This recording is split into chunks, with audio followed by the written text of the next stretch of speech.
大家好，毛醫師咧今日要還菇一個公道。我成日覺得咧每一樣嘢都有好同埋有唔好嘅地方，食物亦都一樣。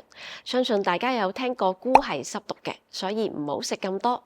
因為菇生長喺暗同埋濕嘅地方，而脾虛嘅人亦都會特別嚴重，通常會有一啲嘅症狀，例如係容易疲倦啦、肚屙、大便黏滯不清、水腫，又或者係消化不良，所以坊間會覺得菇係濕毒嘅，令人會食咗有一種好困倦嘅感覺。毛醫師曾經有種過一啲嘅菇類，我會發現其實佢係有好強大嘅生命力，因為只要一晚你就會發覺佢會長得好大好快。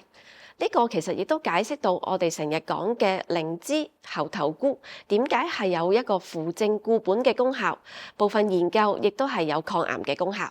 中醫裏面一直有講過菇類係益氣延年、輕身不老。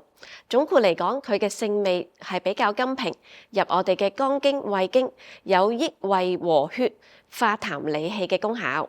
至於喺煮法方面，其實乾咗嘅菇類，即係冬菇等等，會相對少一啲嘅濕氣。如果大家係食鮮品，建議大家加入一啲薑去炒。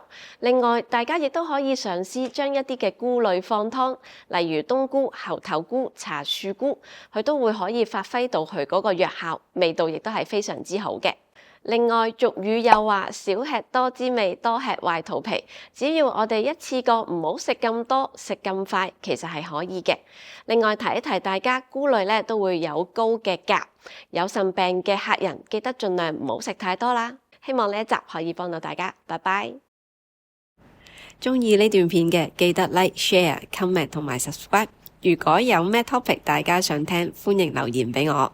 中醫或者身心靈嘅角度都冇問題，最緊要記得撳埋個叮叮鐘，咁樣你就唔會錯過每一段片啦。